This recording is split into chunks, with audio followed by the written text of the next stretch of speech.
This is Platemark with me, Ann Schaefer. I'm an independent curator who focuses on prints, drawings, and photographs, though prints are my special secret love, not so secret. Platemark is a podcast about prints and the printmaking ecosystem. In this series, Series 3, I'm talking with people who occupy various roles in the ecosystem. And if you've been following along, you know how much I love talking to printers. Today's guest is Jonathan Higgins, who is the founder of Manneken Press in Bloomington, Illinois.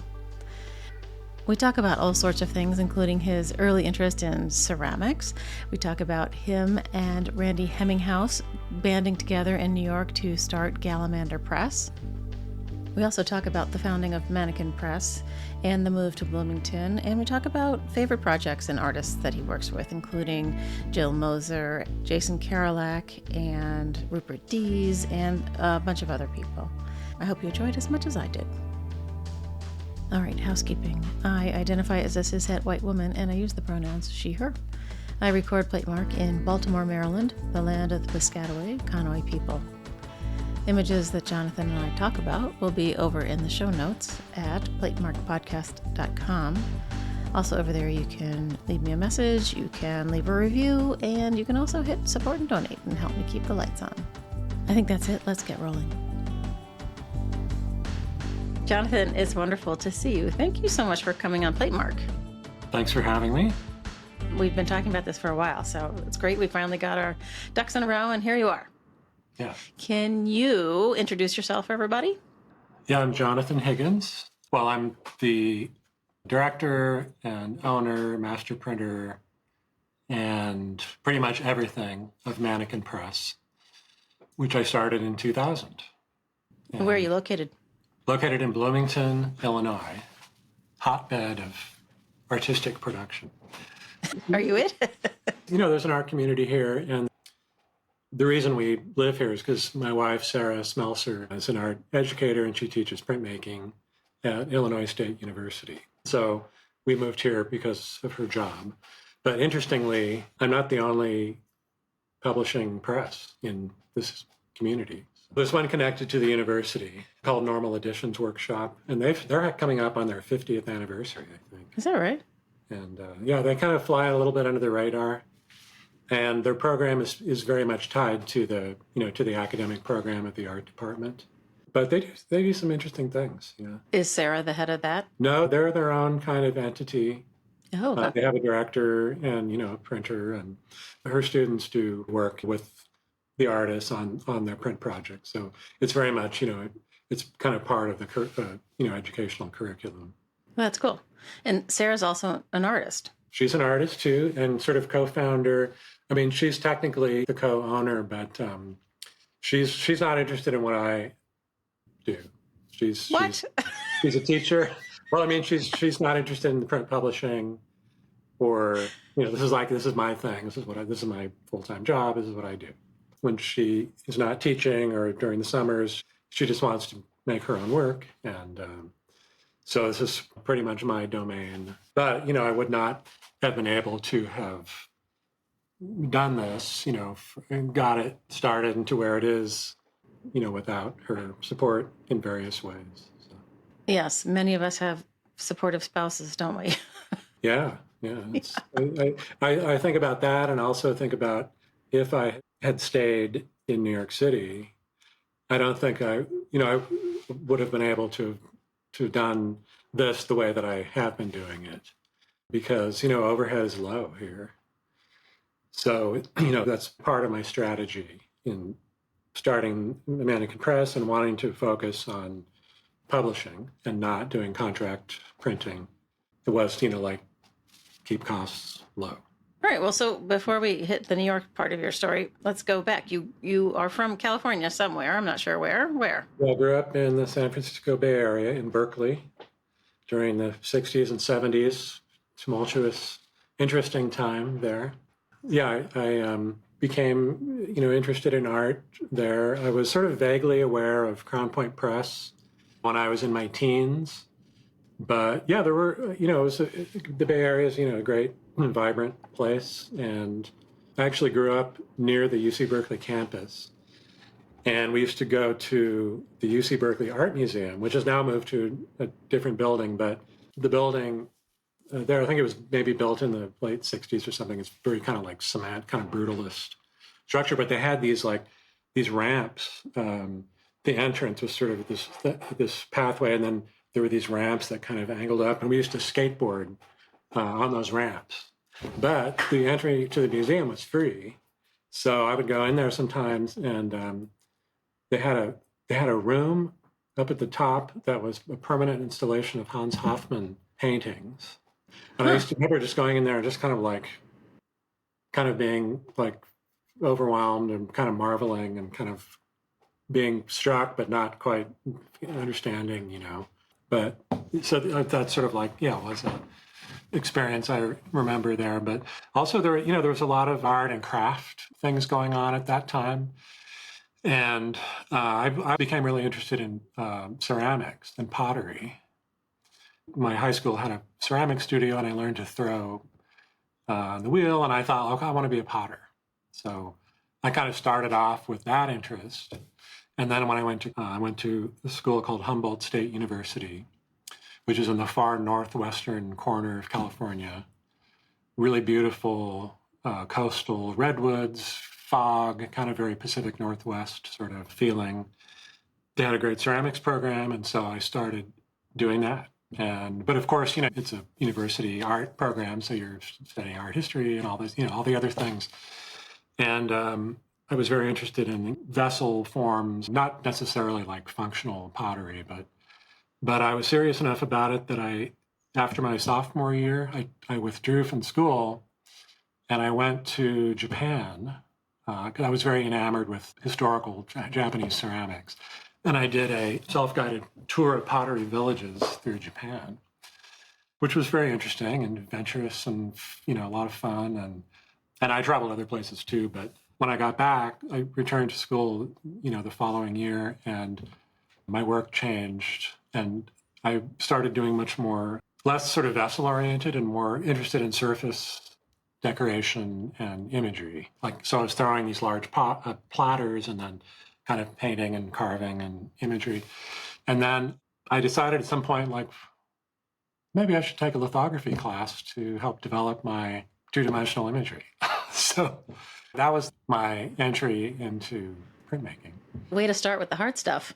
Well, yeah, and it's interesting. But once I started doing lithography, it was like I was hooked, and I just kind of dropped doing ceramics. But I thought one of the things that made sense to me, I don't know if it makes sense to other people, but I always thought that there was a sort of a correlation in an odd way between ceramics and printmaking, in that there's like a transformational aspect where, with ceramics, you're working with basically like mud, and it's very wet and, pliable, and then it dries and it becomes very brittle, and then you glaze it and you fire it and it becomes like rock or glass and very durable and vitreous. And then, with printmaking, you're working on a matrix. You're not working directly on a piece of paper or, a canvas or something. And then you're printing that, and then the transformation comes in the printing, and then the mirror image from what you've been working on. And somehow I think that's maybe why I was drawn to lithography. Somehow that idea just kind of made sense to me. You're not the first person to talk about ceramics at all, actually, which honestly, before I did the podcast, it hadn't really occurred to me. But I think the through line is that you work on something, but you don't know what it's going to be until you pull it out of the kiln.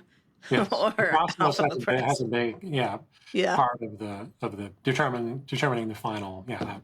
Well, so litho isn't easy, but did you do other kinds of things in your workshop? I think you do everything. Well, nowadays I don't do lithography. Oh, okay. At Manneken Press, I pretty much do intaglio and relief and monotype. Okay. And for a long time I was doing photogravure, but I've kind of phased that out for various reasons. So I'm sort of not obsessed with photogravure, but I feel like it seems to be having this moment, and a lot of people talk about wanting to do it and everything. What made you stop? It's always been, it's a finicky process. So it's always been a little bit of a pain in the butt. to do it, because sometimes you have to make a play and you have to do it over. You have to go back 4 steps and figure out what you did wrong, or what environmental conditions in your studio were different from the last time you did it, and all that stuff. And then there were a couple of like product changes with the gelatin tissue that you use, and the stuff that's available now. I just was always felt more difficult for me to work with. The main reason is I developed a chemical sensitivity to alcohol. So, and my studio isn't the best ventilated. So it was weird. It was like just when COVID started, I was working on a photogravure project, and I was going home on my bike, and I started feeling that weird kind of like flu, kind of like fever thing. And I was like, oh God, I've got COVID. So then I got home, took my temperature. I had, low temperature, but then I isolated in my basement for 2 weeks. And then, I was fine. And then I went back to the studio and started working on it again. And the same thing happened. I was like, okay, something's going on here. So anyway, I just decided that it's not something that I am interested. Whereas, in the first, I thought it was kind of like the holy grail of intaglio printmaking, and, it was sort of endlessly fascinating. But I don't know. I just decided that that's not what I want to do anymore. Well, well done. I think that there is a tendency on my part to romanticize the entire enterprise. And people talk about, developing non-toxic this, that, and the other, whatever, safety, blah, blah, blah. But I think that we haven't made it really, really, really clear that this stuff can really harm your health.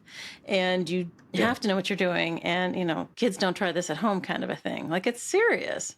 Yes. And, I always take precaution while always wearing gloves. But somehow, alcohol, like the denatured alcohol kind of like never seemed like that serious to me. And the other problem is that because you're working with the gelatin, you have to keep the room humidified. So it's hard to have ventilation because you'd be sucking out the humidity that you're working hard to maintain, at a particular level. So I figure, I've reached the age where I just, I only want to do what I want to do. So that's what I'm doing. Before I let you turn away from the topic of photogravure, I had Lothar Osterberg. Yeah, he's the one who taught me initially. Yeah. Well, not surprising. He seems to be the man. Sorry to whoever else is the man and woman. I don't know. Sorry. Reach out. Let me know. I'm still confused about how hardy the hardened gelatin is in terms of numbers of time through the press. Is it like, can you get a bazillion impressions off of a photogravure plate? Well, you're not. I mean, you're using the gelatin to etch through to the plate. Oh. So then once the plate is etched, it's like, it's an etched. It's just, I don't know why I keep thinking the gelatin is still there in the end. I don't know what my problem is. I cannot get that in my head. No, that's you. When you finish etching, you wash it off. And, okay. I think I said the same thing to Lothar. I'm going to have to go back and listen. All right. So you remember the moment it was in the lithography class, but when do you turn and say to yourself, I'm going to go find a job in a print shop and I'm going to make a living at this thing? What happened was, after I finished my bachelor's degree, I moved back to the Bay Area and quickly realized that having a BA in art doesn't really qualify you to do anything or like be anything. Right. So, but I had to, support myself. So I actually got a 9-to-5 job at an insurance brokerage. A friend of mine worked there, and it was just like, I did that for a couple of years. And it was actually the only time in my entire life that I've ever had like a regular 9-to-5 job and paid vacation and all that kind of stuff. But it was really like soul crushing. It was so exactly the opposite of what I wanted to be doing. And it was actually a good motivator because I knew that I wasn't cut out to work in an office.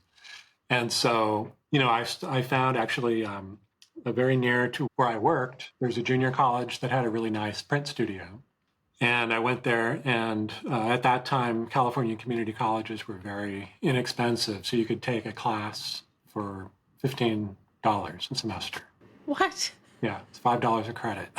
Wow. So I signed up for 2 classes. So I'd go to, like, Monday through Friday, I'd go to work 9 to 5. I'd take an hour break for dinner, and then I'd go from 6 to 9 and work in the print studio at the junior college. And it was they actually had a big brand press and gigantic stone too. It was really fun to work there. But there was a community, it kind of provided me with a community of artists. And everybody just kept taking the same class over and over. And you didn't have to be working toward a degree. So basically people were signing up to use it as their studio. So that was good. And then there were 2 teachers there, a guy named Charlie Chavez and Betty Friedman, who I'm still in touch with. And Betty put 2 opportunities in front of me, one of which was, she was also a printmaker and paper maker. And she was making paper for a project that Crown Point Press was doing with John Cage. So she had heard that they were interviewing printers. So I got an interview. I didn't get the job, but that was when I first kind of started thinking like, oh, well, maybe this could be something, that I would be interested in doing. But I got to meet John Cage, which was a thrill. The other one was a little while later, she had somebody in her studio building, who was a printmaker and was looking for an assistant to help him print his editions. I was an artist named David Smith Harrison, and I started working for him on the weekends. So I was doing like the 9 to 5 and the junior college thing Monday through Friday, and then Saturday, Sunday I was working for David Smith Harrison, and he was an etcher, and then he was printing for another artist named Trevor Southey. And their work was very similar. It was very kind of tight, just like beautiful draftsmanship. And David's work, he would make a very detailed rendering of something, like a palm tree or a lemon tree or a building or something, and then overlay that with sort of looser another image. It was interesting work, but that's where I really first learned how to print and etching. I'd taken an etching class in college, but I just somehow didn't feel natural to me or something, whereas lithography did. But so that's where I kind of learned that skill. And then there was another artist that he kind of would farm me out to, Chad Buck. And those 2 guys, Trevor and Chad, are both deceased. David is still living, but I'm not sure. I lost touch with him somewhere along the way. But one interesting little factoid about them was that they were all gay Mormon printmakers. So I think Trevor had been their teacher at BYU. He was actually from a white Zimbabwean who'd grown up in Zimbabwe, moved to England, and then moved to the States, and ended up teaching at BYU. And then the 3 of them decided that, this was like, early 80s, and decided that they needed to go to San Francisco, which was a more friendly climate for gay men in particular. But yeah, it was interesting. It just this kind of being in that milieu. But I also decided that, I was kind of looking ahead to graduate school. So I was working at the junior college, trying to put together a coherent portfolio to apply to graduate schools with. And 80s, you kept hearing about all these things coming out of New York and the East Village scene and all that kind of stuff. And so that sounded really exciting. So I applied to NYU, and I applied to the San Francisco Art Institute because I also, I've had a toehold in the Bay Area, and, that was a good program too, but I opted to go to NYU. So I moved to New York in 1989 to study at NYU with Krishna Reddy. Oh. But one of the first stops I made, because I knew that I had to have some income. So I was looking to find some printing work, and I knew about the printmaking workshop. And so one of the first stops I made was to go to there, and I met with Bob Blackburn, who was very gracious, and we had a long conversation, and I had, my printer's proofs from the printing I had done with those 3 artists in California, and but he ended up saying he didn't have any work for me then, but there was this person you should go see, Kathy Caraccio, and she might have some work. So I ended up, going to meet with Kathy, and she had just gotten a big project, and this was 89. It was, just Glasnost and the Berlin Wall had come down, and all the New York galleries were flocking to Russia to try to find Russian artists for their, Oh God, I'd forgotten that. So Brodsky and Utkin, there's a pair of Russian artists who were working collaboratively. And Kathy had just gotten a big portfolio project published by Ronald Feldman Gallery. And it had, 30 or something, large etchings and some smaller ones too. And they were all these sort of fascinating, sort of architectural, but really dreamy. They had been trained as architects, but I think that they were stuck designing Soviet-era block housing and things like that. And so for their creative outlet, they would enter these international competitions where I think they would just offer a theme. There would be a theme, and you're supposed to design something based around that theme. And then, so they would basically produce their projects as etchings. So over the years, they had kind of amassed a big pile of plates. Oh my gosh. And so Ronald Feldman Gallery was publishing it. And yeah, they were beautiful. They were, beautifully drawn, mostly line etching, and it had handwritten script in English, usually. But they had all, written it backwards into the plate. Yeah, you can go online and search, and these prints come up. I have a few of them in my portfolio behind me. But I started doing that, and it felt really great. I was like, oh, I can make a living doing this. Well, so where were you printing? At Kathy's? At Kathy's, she had a studio on the Bowery. So I was doing that, doing the program at NYU. And then there was another printer I worked for, Pat Branstad. She had a press called Aero Press, which I think is where Felix Harlan and Carl Weaver had started before they opened their own studio. But when I worked for her, she had closed Aero Press, and she was the master printer for River House Editions in Colorado. So she would go out to Colorado and make plates with the artists and proofing to BATs, and then bring it all back to New York. And she had a studio in Tribeca. It was all printed there. So it was really it was like a beehive. I was working on one project, and there was another, there were probably 6 or 8 different printers working there at a time. Oh my gosh. And my project there was another pair of Russian artists, Komar and Melaman. Oh, right. A couple of large format etchings. And then after I finished at NYU, I just continued trying to find freelance printing around the city, and I was doing art handling. I had kind of a rotation. I'd work at the Guggenheim during their exhibition changeovers, and then the American Craft Museum, which is now, I guess, the Museum of Art and Design, and then Reader's Digest, their art collection up in Pleasantville, north of the city. Huh. Back before they sold their collection off, well, the best parts of it. Right. So I'd be doing that, and then one of the things I did when I was just finishing at NYU, the Brooklyn Museum used to have these contemporary print exhibitions every couple of years. So there was one of these exhibitions that had come up when I was still at NYU, and I went around and looked. It was a great exhibition, but I went look around at each label and I took a note of which press and if they were located in New York, and I wrote that down. And this was pre-internet, of course, so I researched how to contact these places, and I typed on a typewriter and a letter, and was applying for work, and the one place that replied was Vinyl Haven Press in Maine. And so, I went up, and a guy named Randy Hemminghaus hired me to come up and to print an edition. It was a small edition of a Robert Indiana print, edition of 100, that was a benefit for the Museum of Modern Art print department. So I was supposed to go up for 2 weeks and do this print. And so I did, and then turned out Randy had been working on another project with another Russian artist, Grisha Bruskin. And it was a big project that had, 6, multiple plate color etchings. And Pat Nick, the woman who ran Vinyl Haven, she had the print workshop up on Vinyl Haven Island. She had grown up there and had a house there, but she also had a loft in Soho. And she was one of the early members of the IFPDA, I think.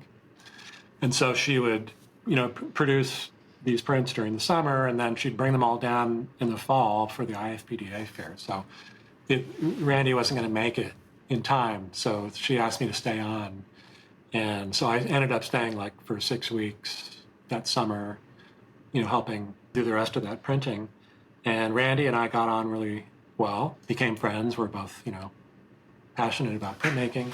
And so for the next 5 years, 5 summers, the workshop only operated during the summers, but Pat would hire the two of us to come up, and we were the printers for Vinyl Haven Press. So we worked one summer with Alison Sarr on one of her first print projects, and then she came back the following summer, worked with her again, Jose Badia, who had just come over from Cuba at that point, and Mel Chin was another of the artists, and Peter Saul. So those were the artists that I worked with there. And then in the interim, Randy, who also lived in New York, he and I decided that we should open our own press in New York. Uh-huh. So we did, and we rented a space at 526 West 26th Street, which is it was like the first kind of anchor art building in Chelsea. It was just when Chelsea was becoming, like the art galleries were moving over there. It was 94, I think. And so, we set up a studio and we kind of ran it together for 5 years. It was a struggle, but we had a lot of passion and knowledge and energy, but we didn't really have a clear vision of like what we wanted to do, or we're kind of naive about business, stuff. What was the name of the press? It was called Galamander Press. Galamander, okay. And I think that Randy he still does stuff occasionally under the imprint of Galamander Press. Okay. Although I saw that he lives in Jersey City, and I saw that just last week he has listed our old Charles Brand press. Oh. So I don't know if he's stopping, doing that or. Uh-oh. But so we were piecing it together with the projects that we could do at Galamander, and then do the art handling. And then at one point, Randy got a job at Rutgers, at the Rutgers Center for Innovative Print and Paper, which later became the Brodsky Center, and is no longer at Rutgers. But he did that. He was like a replacement for 1 year. And he ended up staying and doing that I think he's still there, actually, at Rutgers. And at one point, he was just sort of overwhelmed with the amount of work that was being thrown at him. He asked them to hire me. So Judith Brodsky hired me. So both of us at one point were working full-time down there, and then, coming back and trying to do stuff at Galamander Press in the evenings. And then around the same time is when I met Sarah. Uh-huh. And she was a grad student at University of Iowa, and we met at Bob Blackburn's. Oh. She was coming through on a tour with her mom, and I was working there on a project. This was just before we had our studio set up. So I was doing an editioning project there, like renting the press. She was looking at graduate programs, and her mom said, like, that's a nice-looking young man. Why don't you go talk to him? Oh, no, she did not. So I was telling her, about my experience at NYU, and she ended up going to University of Iowa. But we stayed in touch, and anyway, by the time we had kind of like the end of Galamander Press time, which was like 1999 maybe, we decided we were going to get married, and she was applying for teaching positions, and the idea was going to be that I would move to be with her wherever she ended up with a full-time tenure-track position, which after a couple of years of, like 1 year positions, sabbatical replacement positions and stuff, she ended up with a job at West Virginia University in 1999. So we got married in 98 and then moved down to Morgantown, West Virginia. And that's where I started Manneken Press, actually, in 2000. Basically, Randy and I split up equipment and prints and stuff from Galamander, and I moved down there and spent, like 6 or 8 months just sort of getting a studio outfitted and equipped, and started having artists come. And my first published project was done there in 2000, and which reminds me that 25 years next year. Oh my gosh. It's been a while. It has been a while. But again, that was, low overhead. I actually did not have to pay rent. Whoa, wow. There, we were in a building that was it used to be like a printing plant for the local newspaper. And it was right in the middle of town, and they had moved to a new facility, and they still owned the building and just let people use it. So the Boys and Girls Club was upstairs. I had this huge, gigantic space. I mean, I have a pretty good space here now, but this place was like 3 times. It was just gigantic, and it had a whole bank of windows, and it was beautiful. I only used about, a quarter of it. Oh, wow. But they just they didn't really care, about paying rent. So that was very helpful in getting established. The beginning, yeah. Yeah. But then summer 2000, Sarah and I were both artists in residence at the Frans Mazereel Center in Belgium. And so by that time we had ordered the press from Takich, and it was going to come at the end of the summer when we returned. So we were trying to think of a name, what are we going to call this? And then, of course, in Brussels, there's the statue of the Manneken Press, the little boy peeing. And so we started off as kind of a joke, Manneken Press, Manneken Press, haha. But it kind of stuck. And so that's what we decided to over a beer in Belgium near the Manneken Press. Yeah. This may be unknown to you, but when I was 6 and 7, we lived in Brussels. My dad got transferred there for his job, and we used to, as a little kid, my brothers were older than me, but we'd be running around the Grand Place, and we'd run over because it's just around the corner from, go titter at the little boy peeing, and the fountain is the pee, So I actually have a little shrine. I have 2 antique postcards of the Manneken Press, and I have a solid brass statuette. Nice. And then also an old-fashioned seltzer dispenser with the Manneken Press, and it squirts out of where you might imagine it squirts out of. As I recall, and tell me if I'm wrong, the story was that some nobleman's son ran away, got lost in the woods or whatever, and he declared that however we find him, we will memorialize him in that position, and they found him peeing. I have no idea. That's my memory. There was a children's book that we had when our kids were little, and it was called Manneken Press, the Boy Who Peed on a War. And it was sort of this, apocryphal story about, I don't know. But it was different from that one. But I don't know. I don't know the origins. Oh, yeah. I think somebody double check me on that one. I thought that there was something about that it was once maybe this was had to do with the war thing, that it was the only source of water during a siege, in the Middle Ages or something. God, jeez. Here, little ones, drink from the boy's penis. So, nice. That was how Manneken Press started. Yeah, so from the beginning, I did not want to do contract printing.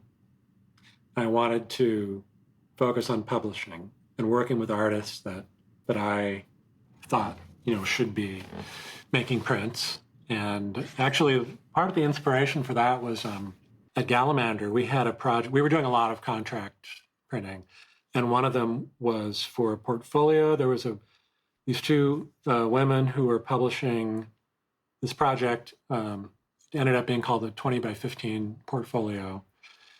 And it was just a group of, I think, 6 or 7 Brooklyn-based artists who were, I don't even know if they were mid-career, but they were young artists who made good work, and they were publishing this portfolio.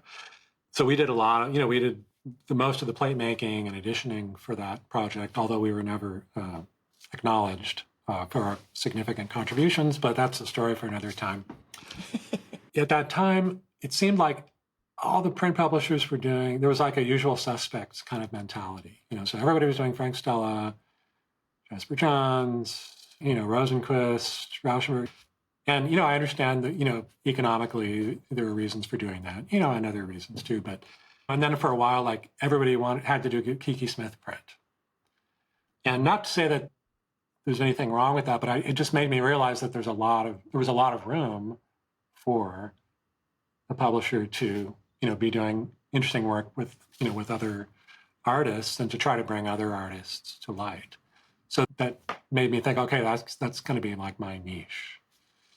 And it's sort of what I've been trying to do for the last 25 years. So meaning you like to be the curator of your own? Yes. Stable?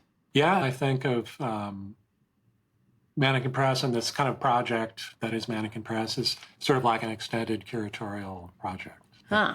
This keeps kind of going into the future, and it will end at some point. But. Is there a core, besides doing people who need attention that aren't getting attention, is there a sort of an artist type that you look for? The first couple of artists were people I'd worked with at Galamander Press. So they were friends. Rupert Deese was one artist I did a number of projects with, and another artist named Ted Kincaid, who lives in Dallas. We first met because Randy and I had taken a little teeny ad, business card size ad in Art in America. We had a little extra budget that month and decided we should do an ad. And Ted Kincaid responded to the ad and been working with him ever since. Wow. So they were the first artists. And so I started with this small, group. And the idea was to kind of like slowly grow out larger. I've continued to do that. I actually did a number of projects over the years with Ted and Rupert. Yeah, the main criteria is there something about, this artist's work that grabs me? That's the main thing. I really have to respond to the artist's work. And also then the second part of that is, can I see this artist's work as a print? And sometimes those happen simultaneously. Other times, I'll see an artist and an artist's work and then kind of like think on it for a few weeks or a few months or a few years and let things percolate, and I'll come up with an idea of, like how I might approach a print project with an artist. And I actually have a list pinned to my wall over here of artists that I want to work with. So, and there are a number of them are crossed out. I think I started that list maybe a couple of years ago, but about half of them are checked off. Nice. So sometimes it happens like that. Like there's research. Oftentimes I'll find people be introduced to somebody's work on Instagram, because there's not, it's like no gallery. Well, there's some galleries here, but there's no galleries in Bloomington. Chicago, when I go to New York or whatever. Yeah, through social media, you see a lot of artwork. For instance, Matt McGee, who's an artist I started working with in 2019, I think. And he is someone whose, work I was seeing on Instagram and liked, and I would like it. And he would like some things that I, was putting on my Instagram. And so he was in the back of my mind, like, oh yeah, this could be, an interesting artist to work with. And then one day he just called me up and said, I really like what you're doing and I'm interested in working with you. And wow. I said, oh, well, I really like what you're doing and I'm interested in working with you. So, but it happened to be COVID times. The idea of him coming here was out of the question. So I said, well, we can do something, but we have to figure out a way to do it remotely. So we ended up talking about what he wanted to do or what was possible. We settled on a size, so I prepared plates with hard ground, boxed them up with an etching needle, and mailed them to him in Phoenix, where he lives. He worked on them and then sent them back to me. I etched them. They're kind of simple prints. They were just single color aquatints. So we released that project in 2020, and he came to, let's see, was it 20? I guess maybe it wasn't until 21. It was the first Expo Chicago after COVID, and that's where we first met. I had his prints hanging there on the wall. But we did, we talked a lot on the phone. Sure. And it was interesting because I felt like it freed me up to figure out different ways to work with an artist. And it doesn't have to be that they come here. And I did another remote project with Judy Ledgerwood during COVID, and that was a monotype project because we had done some editions earlier in 2014, and then I'd wanted her to come back and do some monotypes. And so we had it all scheduled, and then COVID hit. And she said, oh, well, I guess I can't come. And I said, oh, well, let's figure this out. We can make it work. I was kind of panicking because I was like, what am I going to do? I can't have artists, come to the studio. So I proposed that she work with watercolor. So I sent her, plates that I prepared, and then she worked on them in her studio with watercolor. I sent them with silicone release paper, so she wrapped them up carefully and shipped them back to me, and then I would print them here. We did that sort of back and forth over about a 6 or 7 month period, and she made about 30 monotypes. So. Wow. So those things kind of, I don't know, it seemed to like open some doors to, there are myriad ways that you can work with an artist on these projects. The main dripping point is that it extends the time. Right. You can get a lot of work done with an artist here in the studio being present, but things can extend over months or years if you're doing it all by mail, FaceTime, or what have you. Wait, can I ask you about monotypes before you move on? Yeah. Mm-hmm. I don't think we've talked about monotypes on the pod, and I think most people probably assume, like I assume, that you have to be present with the press as you are creating on whatever the support is, where you're squidging around the ink. But can you tell us how does this really work? How does that work? I started doing watercolor monotype, just experimenting with it with my own work. I think Jim Stroud is the one who first told me about it from Center Street Studio in Boston. But you can work using watercolor on a prepared plate. So you can either sand it, like with a real fine sander, to create like a tooth, sort of like a litho plate, so that water-based media will sit, evenly on the surface and not kind of beat up like it would on a smooth surface. This is a piece of copper? No, a piece of plexi. Oh, plexi. Okay. You probably could do it on copper too, but the other way to do it is then to take just the smooth, unsanded plexi sheet, and you can buff in a thin layer of gum arabic, and then the watercolor kind of sits on that. And then that also helps with the transfer. But in both cases, you need to wait for the watercolor to dry completely.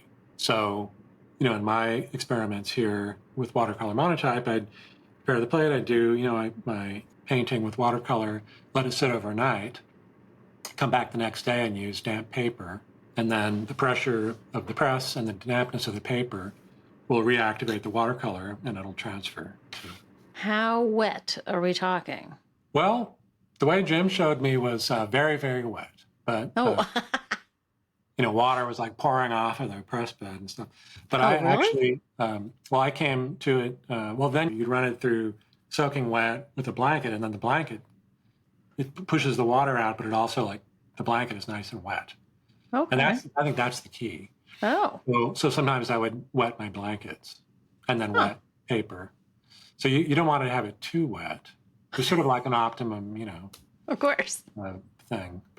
And some paints I found, were different brands or colors work better than others. The problem with I came across with Judy is that she would sometimes use gouache, which didn't transfer very well. Oh. So we had some losses. Yeah, and you can get some very, really beautiful aqueous kind of watercolory type of effects, but you can also get thick watercolor, pigment transferring too. Huh. Impasto-y, sort of? Sort of, yeah. So then once the watercolor dries, and you can just wrap it up and ship it. You could print it, a day later, you could print it a week later or a year later. Is there any moment at which too much water will make the watercolor? Yeah, it'll kind of push it. Yeah. Yeah. Yeah, another sort of creative way I worked with an artist not being in the studio. This was actually like the precursor. This is like pre-COVID, and that's what kind of led to figuring out these other COVID ways of collaboration. I started working with Jill Moser in probably 2018, I want to say. She actually came here. She had an idea for a print, came here. We worked something up and an etching, and I think both of us were really feeling kind of ho-hum about it. Like, because I was just kind of like, I'm not sure if I really like this that much. So I kind of sat on it for a while, and eventually she called and said, let's talk about, that print. She said, I don't really like it that much, I said, well, good, because neither do I. But she said, my work has recently gone through a big change, and I think we should forget about that and make some prints that are more related to, this new body of work that I'm working on. So I ended up going to New York with 6 or 8 copper plates in my suitcase and just went to her studio. I brought a little container of hard ground and some soap ground. And so the first day she worked on the hard ground, let it dry. I came back the next day and did some soap ground stuff, and I took it back here. And then, again, it was all remote from that point on. So all of the color proofing was done by phone, by FaceTime call, just conversations, talking about it. And she'd done enough prints with other print publishers that she knew, like the palette, like the Charbonnel palette, and knew about overprinting and color mixing and all that kind of stuff. So, it was an interesting experiment, I think, for her too. But the prints turned out really great, and they've been like good sellers too. We've sold like 2/3 of the edition at this point, I think. Oh, wow. And there were 6. There were 6 of them. So usually people buy them as a set. So it's really nice. Fun. Even better. Oh, yeah. Okay, so before you go into anything else, we've also, I don't think, ever uttered the words soap ground. And in my mind, there must be something about the bubbles, but must be similar to spit bite, right? Well, only in that it allows you to get a brushed kind of mark. But what it is what I call it is a semi-water-soluble ground. So typically you'd have... Oh, is it like a lift ground with the sugar? No, because that's fully water-soluble. Oh, okay. Lifts and then it's gone, right? Okay. Soap ground is a mixture of... It's basically paint. So you take titanium white pigment and linseed oil, and mix that, so that basically that's paint. And then you take a powdered soap like ivory snow and mix that in. So you have this sort of like thick paste that's like half, there's a formula I have somewhere that, but then you take that and you add water to it. So it's sort of it's like an emulsion. It's both oil-based and water-based. Because the oil is bound up with the titanium white pigment and the water is bound up with the soap. So then you paint it on to the plate, and you can then use it sort of like a little impasto-y and get like a brush stroke. Or you can make it kind of thin and aqueous and get kind of like a sort of more watercolory effect. But basically, the artist then puts it on the plate, it dries completely. Then you put an aquatint over it. And then, fusing the aquatint, there's heat, and also just from drying, the oil polymerizes, right? And becomes like a tough kind of coating that wants to resist the water and the acid. But the soap is in there too, and it kind of wants to like absorb the water and the acid. So basically the thin areas start etching first, because there's the least oil there that's resisting. And so the thinnest areas will become the darkest areas, and then the thicker areas become, lighter values or white, depending on, or unetched, basically, depending on how long you leave it in the acid. So a lot of it, it's sort of, it's a little tricky in terms of, like how thick, you put it on. Yeah. But I just finished a project last month with Jason Karolak, and there are 2 4-plate etchings, and they're all the stuff is soap ground. Okay, we're going to have to show some pictures and have some descriptive arrows pointing at the various parts because I'm confused. I think I know it when I see it, but I don't think I've ever really quite understood how it all comes together. Well, I'm trying to think of examples that would be, people would know, but I can't think of any offhand. Well, they're going to know Jason Karolak. Yeah, they're beautiful prints. Yeah, I'm sure. that's what I'm going to be printing like next month, I think. I call it white ground. Soap ground is white ground. Oh gosh, white ground for the snowy ivory snow. Yeah, it's white. Yeah, I mean. Yeah. Oh, and the titanium white, right? Yeah. Huh. That's one of the problems with terminology. There's lots of equivalents that I think people can get confused by. Well, I mean, I think of it as like, hard ground is not water soluble. It's there, it's to block, the acid from getting to the copper. Right. Sugar lift is completely water soluble because it melts in the water and lifts up and exposes the part of the plate. And soap ground is like semi-permeable or semi-water soluble. Somewhere in between. Can't you get the same effect with Sharpie? Thin layers of Sharpie versus sort of more worked layers of Sharpie as a block that... Maybe. I haven't really done okay. much. I think I played around with that a little bit in grad school, but I would think that it depends on the thickness, of your Sharpie. Right. Sure. And it's probably not as durable coating. No, I would think not. I feel like I don't see much coming out of your shop that's black and white. You love the color. Yeah, I do love color. And also, I've found, I don't know if it's true for other publishers, but people like color. I mean, it's easier to sell color prints. Oh, I see. Black and white print. Pretty simple, people. Especially lately, I've been doing more color etching projects. Right. And also the work out of your shop seems to be more on the abstract versus narrative, figurative. Yeah, and I think that's really based on my personal taste. Yeah, well, it would be. Right? That's why you're the curator of the shop. Yeah, it's the stuff that I respond to and that I like. Yeah. And within that, I often look for if there's kind of a graphic quality, I guess, to the work. But definitely. I've been accused of being like anti-figurative. J'accuse. But it's just like that's what I like. So yeah, that makes sense. And also with you were talking about choosing an artist or criteria for like figuring out who. So I've got to like the work, but also just you have to like the artist too. You have to have a good relationship. So part of it is sensing, am I going to get along with this person? Like, will our personalities mesh?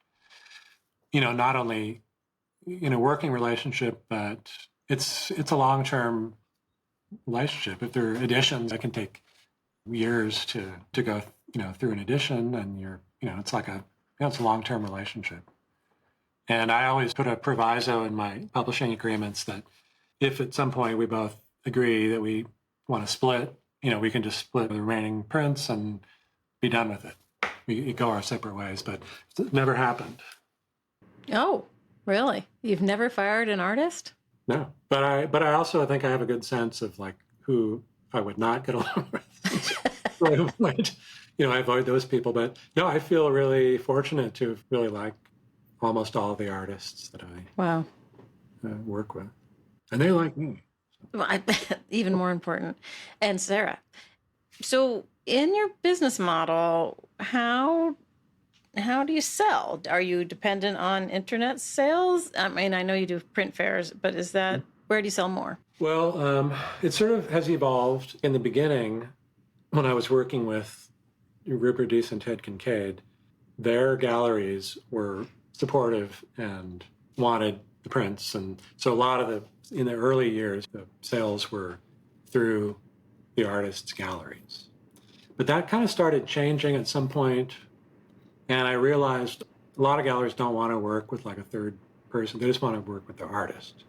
And if there's this publisher that's in the mix, that's less attractive to the gallery because it means they make, less money, right?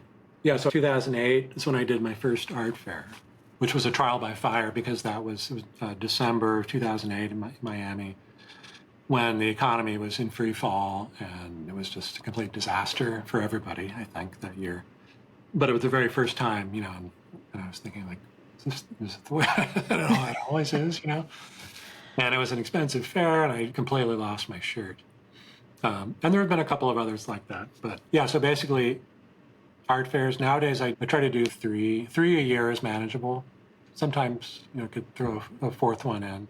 But then the other way is just I've kind of cultivated, because I don't get any foot traffic. I actually have a little gallery space in the front, but nobody ever comes here. Occasionally, someone from Chicago will come down.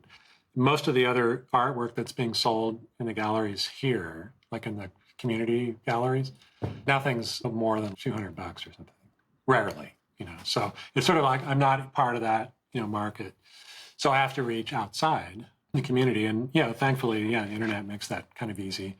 But I've also cultivated over the years, like a relationship with art consultants. They've been my lifeline. So a lot of the sales go through, these consultants, and a lot of them those are long-term relationships, and people keep coming back. And so, nowadays my strategy is when I have a new project, I will do an email blast, and social media posts associated with it, kind of try to build up some excitement and interest, and then do the email blast, a blog post on the website. And then on Artsy, you can put together a viewing room or an online exhibition. So you can use that to drive from social media to try to drive people, to that. And then, people can buy directly off of Artsy, or people get in touch with me. Yeah, at this point, it's, quarter century.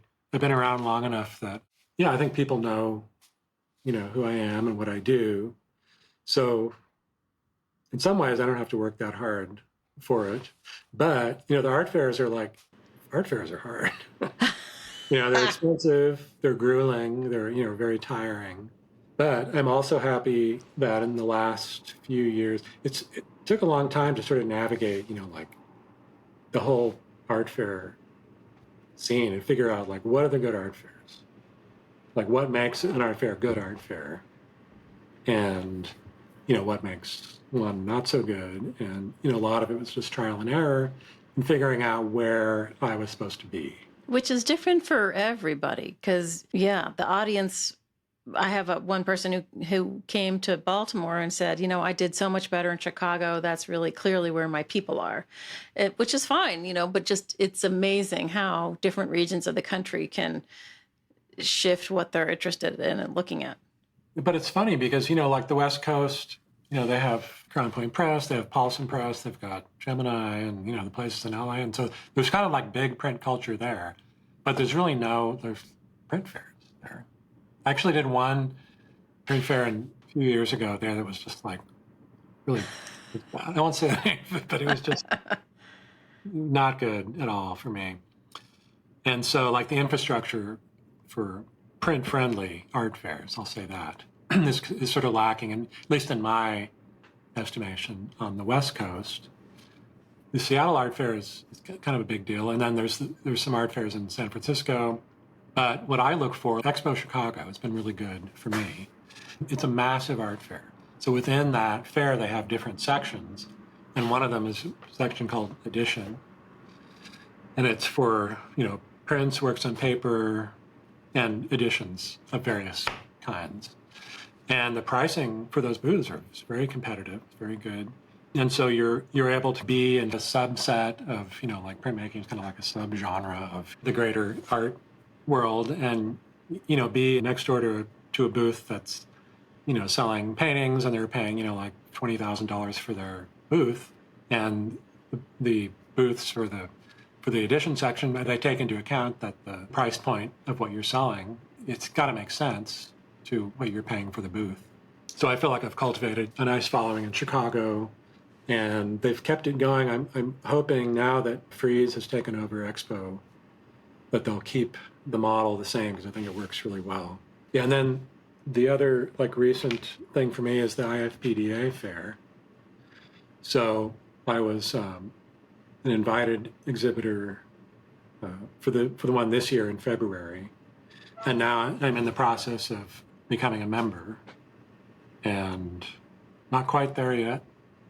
It's kind of a very an arcane, mysterious process, but I think I will be. But I'm going to be exhibiting at the 2025 fair. Oh, are you? Good. Yeah, so. Well, that's great. I won't be doing the Powerhouse. That's okay. Although, kudos for doing that. Well, thank you. Yeah, as we're recording this, it's August. So This will be old news by the time the episode drops, but we're starting a new fair, people. At Powerhouse Arts in Brooklyn, and it'll run at the same time as the IFPDA fair. So Print Week is back in New York, which is very exciting for all of us. Yeah, well, there's definitely room for it with the demise of the EAB. Exactly. Which was, not without its own problems. Well, sure, of course. Nothing's ever perfect, is it, Jonathan? No, but I think it'll be good.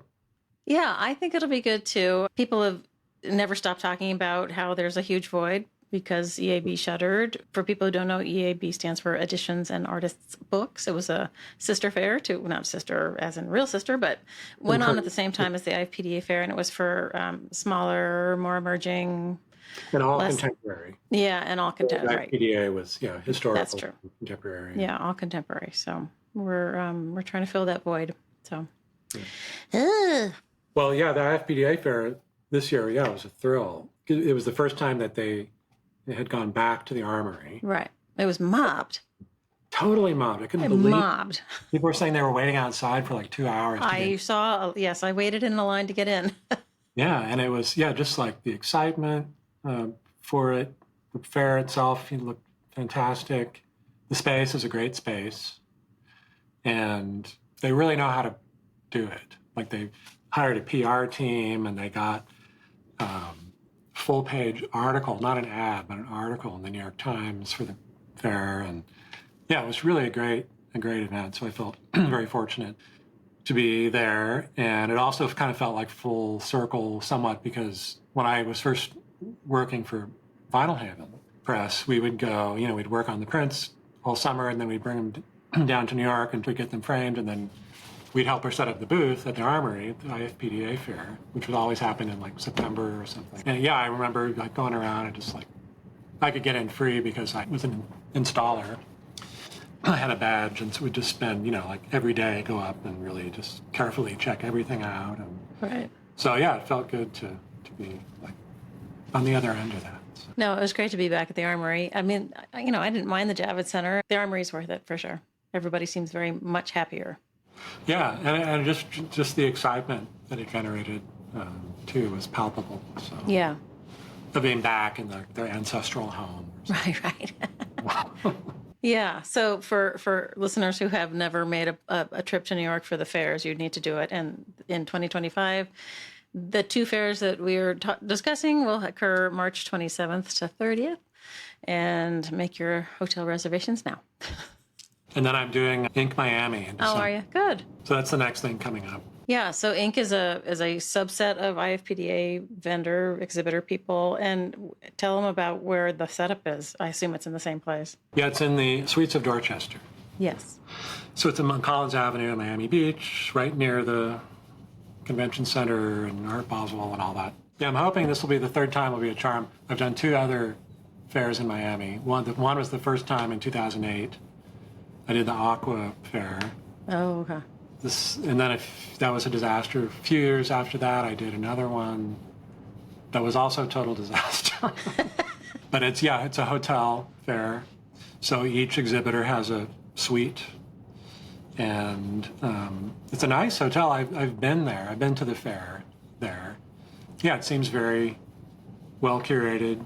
I think most of the people, it's actually not officially part of the IFPDA anymore. In fact, they decided not to support it. Oh, okay. And Stony Road Press and Tandem Press took it upon themselves to keep it running, and basically in the same format. So it sort of started off as an IFPDA kind of satellite fair, but is its own independent thing. But I think it has a great reputation. Yeah, no, it's a good fair. It's small, which is nice because it's manageable after you come stumbling out of Art Basel. But it's the hotel is one of those old school motels. So there's this garden pathway, and each of the rooms is, it's super cool. It's worth seeing.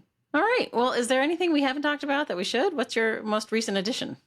I'm finishing up editioning on a second Matt McGee project.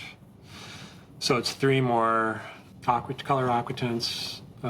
These ones are a little more, they're multiple plate, so they're a little more involved, similar scale. They're on my website. They're also currently in a show. I don't think they're on the wall, but the gallery has them. Plant House Gallery has I think the show's still up. By the time this comes out. It won't be, yeah. Yeah, so I'm finishing up printing those editions. And then Jason Karolak, we have BATs.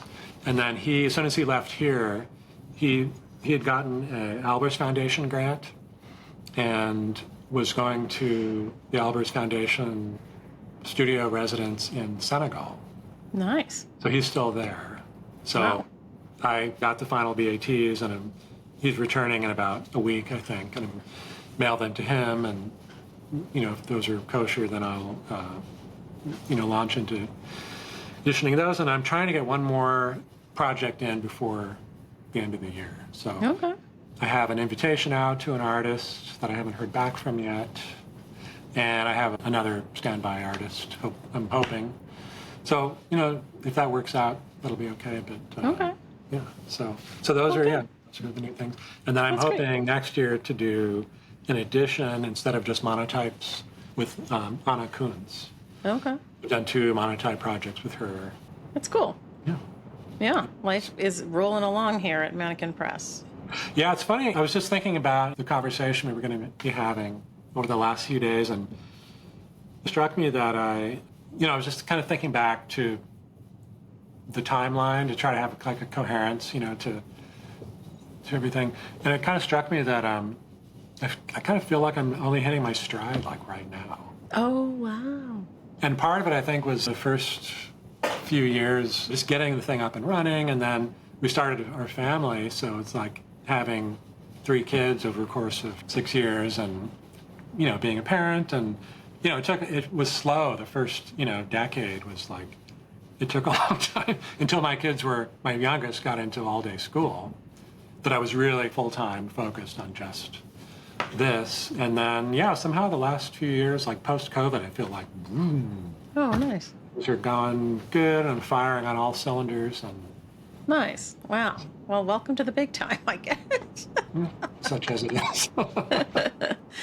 So people can find you through your website, and you're active on the Insta. I don't know if you're on the Facebook. Somewhat. Yeah, I'm less active on Facebook, more Instagram, and on Artsy, I'm on printededitions.com. Okay.